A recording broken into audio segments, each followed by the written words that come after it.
আসসালামু আলাইকুম প্রিয় শ্রোতা বন্ধুরা, এই প্রথমবারের মতো আমি ইউটিউবে কোনো ঘটনা বা কাহিনী শেয়ার করতে যাচ্ছি। ঘটনাটি লিখেছিলেন খুব সম্ভবত কায়েস হোসেন ভাই, যেটা আমি ফেসবুকে পেয়েছিলাম। তো চলুন ঘটনাটি শুনে নেওয়া যাক। স্টেশনের প্ল্যাটফর্মটা তখনও অনেকটাই ফাঁকা, ট্রেন আসতে আরও কিছুটা সময় বাকি। ঘড়ির কাঁটা তখন সবে 8টা ছুঁই ছুঁই। হঠাৎ চোখে পড়ল একজন লোক, পরনে টি শার্ট আর লুঙ্গি, মলিন তার পায়ের স্যান্ডেল, বসে আছেন রেল লাইনের উপর।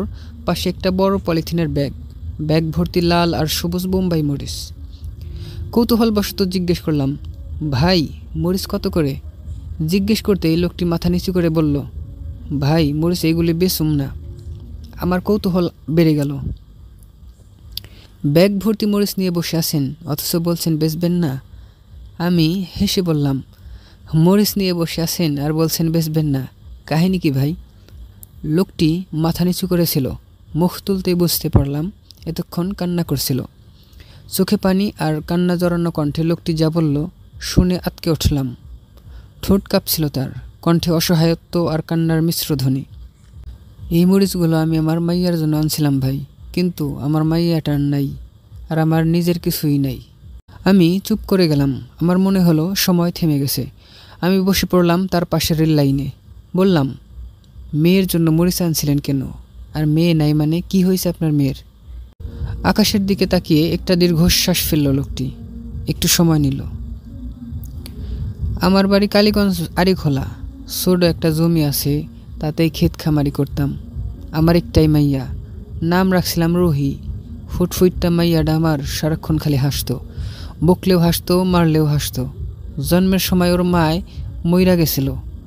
এই একটা মাইয়ার মুখের দিকে চাইয়াই বাইচা ছিলাম। রুহির বয়স এখন 7। 3 মাস ধরে জ্বর, ওষুধেও জ্বর কমে না। গ্রামে ডাক্তার দেখাইলাম, কইল নর্মাল জ্বর, সাইরা যাইব, কিন্তু জ্বর কমে না। মাইয়াটা আমার আর হাসে না, খালি চাইয়া থাকে। কি জানি কইতে চায়, বুকের মধ্যে তার কত কথা জইম্মা আছে, কিন্তু মুখ ফইটা কইতে পারে না। শহরে নিয়ে আইলাম, ডাক্তার পরীক্ষা কইরা কইল লিউকেমিয়া। খালি দেখলাম মাইয়াটা কেমন হুগাইয়া যাইতাছে, চুল্লি সব পইরা যাইতাছে, আর দিনে দিনে চোখ দুইটা কেমন ঘোলা হইয়া যাইতাছে। রুহি একদিন কইল, আব্বা আমি মরতাম চাই না, আমি স্কুলে যামু, ডাক্তার হমু, তোমার লাইগা টাকা কামাই করমু। জমিটা বেচা দিলাম, একটা দুধের গরু আসলো, হেইডাও বেচা দিছি, তাও টেহা কম পড়ে।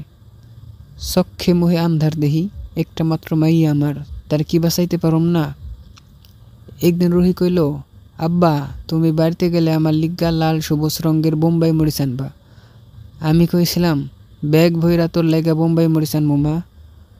শুননা সেই দিন কি সুন্দর হাসি সে দিছিল, কেডাই জানতো ওই আমার মায়ের শেষ হাসি। গতকাল কেমোথেরাপি দেওয়ার পর বাড়িতে গেছিলাম কয়টা টেহা ধার করণের লেগ্গা। আজকা সকালে ট্রেনে কইরা আহনের সময় হাসপাতালের থন ছোট ভাই ফোন দিয়া কইল, আমার রুহি আর নাই। ট্রেনের মধ্যে হাজার হাজার মানুষ, দুনিয়াটা জইরা কোটি কোটি মানুষ, কিন্তু আমার এই দুনিয়াতে আর কেউ নাই, আমার আর কিছুই নাই, এই এক ব্যাগ লাল সবুজ বোম্বাই মরিচ ছাড়া। আমি এই মরিচ কাউরে দিব না ভাই, কাউরে না।